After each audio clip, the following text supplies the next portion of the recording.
Hello? Yeah, this is me. What? No fucking way. They won a game. They won a game! They won a game! Chelsea won a fucking game!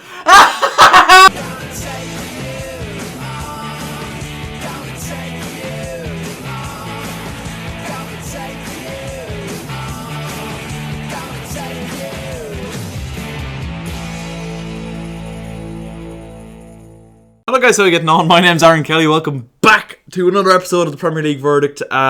Chelsea isn't going to be a talking point of this video for the first time in a long time. As underwhelming as that 1-0 win over Leeds was, it was Chelsea's first win since January 15th. Ladies and gentlemen, that means Chelsea went in and around a month and a half without winning a singular game of football. So, you know, forgive me for acting like a fucking mental case. Anyways, welcome back to the Premier League Verdict. Before we get into anything, thank you for 1,000 subscribers. I might make a separate video basically talking about the way I feel about it, but just want to start off this video by saying thank you. It genuinely means a lot. So let's start off with the Premier League Verdict once again with our graphic up in front of us. We're going to kick things off with the yellow box this week because there's quite a significant story to talk about in both the green and the red.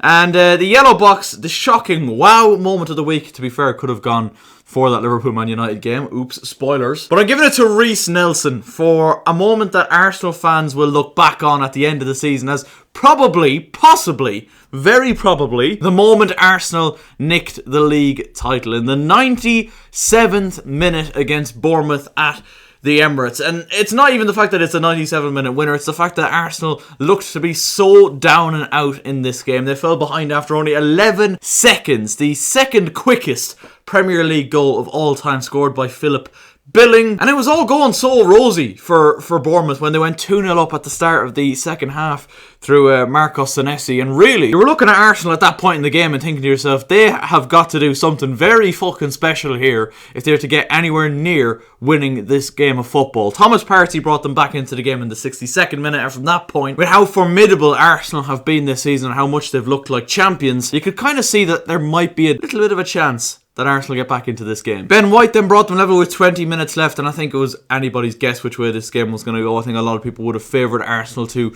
go on and win this game once Ben White scores that goal. And in the 97th minute, Reiss Nelson sends the Emirates into absolute fucking meltdown. It's been a while since I've seen that stadium go that fucking mental to make it 3-2 to Arsenal. And there's a lot of controversy around it considering, you know, it was only 6 minutes of added time. They were in the 97th minute and Reiss Nelson absolutely bangs one into the back of the net. Past Neto to claim all 3 points for Arsenal to go 5 points clear in the Premier League again. And not only a massive result, because every result that Arsenal managed to get between now and the end of the season is a big result, but considering Manchester City had just spanked Newcastle earlier on in the day, Newcastle, who have been absolutely sensational this season, obviously just got beat in a cup final, still very much in the hunt for top 4. It says a lot about Arsenal's character that they were able to come back and win that game. I know it's only Bournemouth, but they were in an absolutely dire position come the hour mark. And like I say, it is these kind of games when you're in a title winning season that you look back on and say, that might just have been the moment that we nicked it. And Reiss Nelson, of all people, I mean, the 3 goal scorers for Arsenal, very unlikely scorers, especially when you look at the kind of players that have been the ones that have been getting the goals for Arsenal this season. But it kind of does just feel like Arsenal winning the league now is just like written in the stars. It's bound to happen, and nothing that can ever happen anywhere else in the league is going to stop Arsenal and Mikel Arteta from claiming this title. And Reiss Nelson sent the Emirates into absolute meltdown on Saturday afternoon. What a moment, what a game, and what a win, and what a goal by Reiss Nelson. Yellow box for this week. Alright, let's talk about the insanity then for the rest of this video. Liverpool 7, Manchester United 0.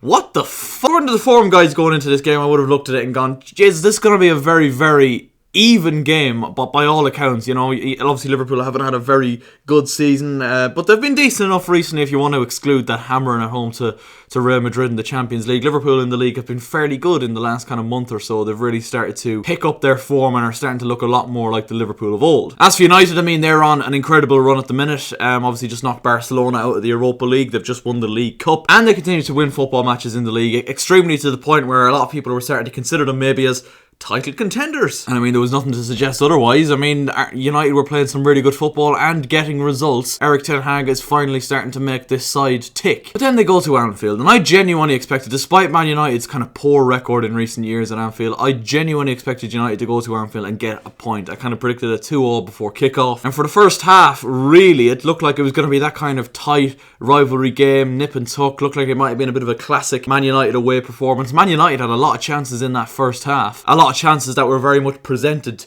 to the Man United forwards by the Liverpool defence. Liverpool had 1 or 2 half chances of their own, but nothing for David De Gea to really write home about or to be too frightened about. And then Liverpool take the lead through Cody Gakpo, and the irony of this is the fact that he could have easily been a Man United player following the World Cup. Apparently he was one of Erik ten Hag's main targets in January, and he somehow ended up at Liverpool. I'm not entirely sure how that happened, but it did. Liverpool then came out straight from the blocks at the start of the second half and took a 3-goal lead within the first kind of 5-6 minutes. Darwin Núñez and once again Cody Gakpo with the goals to make it 3-0, and honestly I felt like game over at that point. There was a period after that where I thought if United score now it could make things a little bit tasty, but it was Liverpool who got the next goal, and it was Mo Salah who absolutely lashed it in to make it 4-0 on the day and to equal Liverpool's all-time record goal scoring feat, I suppose, the record. In case the result was still within doubt, Darwin Núñez scored again to make it 5-0 to Liverpool, and then Mo Salah did it. I mean, it was a ridiculous goal as far as Manchester United are concerned, but then I'm going to put Mo Salah in the green box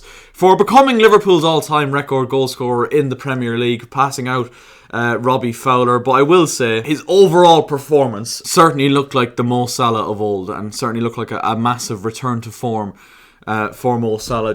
I think not only the goals and the assists, he was an absolute thorn in the side of Luke Shaw all day down that right hand side for Liverpool, and Man United have managed to present Salah with his best performance of the season, really. I mean, yes, they made it easy for him, but he was outstanding. Like, it was the first time I've watched Mo Salah in a long time where I've gone, wow, unbelievable performance by him. But the goal scoring was not yet done for Liverpool, and it finished 7-0. And talk about the script being written. I mean, Roberto Firmino announces during the week that he is going to be leaving Liverpool at the end of the season. Such a massive player during the Klopp era, and he was actually one of those that was here before Klopp arrived. He was at Liverpool before Klopp arrived. He was there when Brendan Rodgers was still the manager, but he was definitely one of the key figures in Liverpool's golden age, I suppose, winning the Champions League, winning the Premier League. He was always a very, very good centre forward, certainly pitched in with his fair amount of goals, but was a very selfless centre forward and made the players around him better, certainly allowed the likes of Salah and Mane to flourish the way they did. But he made it 7-0 to Liverpool and compounded what was an absolute humiliation for Manchester United. And we're going to put Manchester United in the red box because yes, Liverpool were very good, but Manchester United were very bad. And the fact that this has happened once again, like, it's not too long ago I was sitting here in front of you talking about the fact that Liverpool had just beaten Man United 5-0 at Old Trafford, and this is incredible, like so much worse. But at least with that Man United performance from last season, you could have maybe seen a situation where Liverpool go to Anfield and smash United like that. But like I said at the start of the video, the way the form books were looking, I could not have seen any sort of situation where Liverpool kick off at Anfield on Sunday and get a win of that magnitude. Like, it was an absolute thrashing from start to finish. Man United were absolutely awful. I say from start to finish, but really it was that second half where Manchester United just completely capitulated, and some of the players that have been so good for them recently were just nowhere to be found. Lisandro Martinez is probably as poor as I've seen him play in a Man United shirt. Casemiro wasn't exactly helped out by Fred or McTominay when he came on, but Casemiro certainly didn't have his best game. Rashford was non-existent. I thought Bruno Fernandes was nothing short of an absolute disgrace for Manchester United as well, and when you look at it from a United perspective, if I was a United fan and I was watching that game, Bruno probably the thing that frustrates me the most, because obviously the team is playing poorly, but he's throwing himself around. He's an absolute whinge bag. I just don't understand how some United fans can enjoy that. I know if he played for Chelsea and he was doing that when we're getting thrashed, I'd be like, what the fuck are you doing? I don't think it's cause to panic for Man United. I don't think this is going to be like a capitulation for them between now and the end of the season. I do think they'll finish comfortably in the top 4. I think they'll probably win the Europa League as well, but going to Anfield and losing 7-0 is not good, no matter what kind of form you're in. And I doubt Erik ten Hag is giving them Man United players a day off to kind of process this today. I'd say he has them back in the training ground and running fucking laps, quite similar to what he did when they lost to Brentford, because ultimately, you know, United's performance was poor and the mistakes were poor. I mean, I mentioned Salah's second goal where Shaw just kicks it off Firmino and it falls to Salah, who just reacts with his right foot and puts it basically into an empty net. But Man United quit.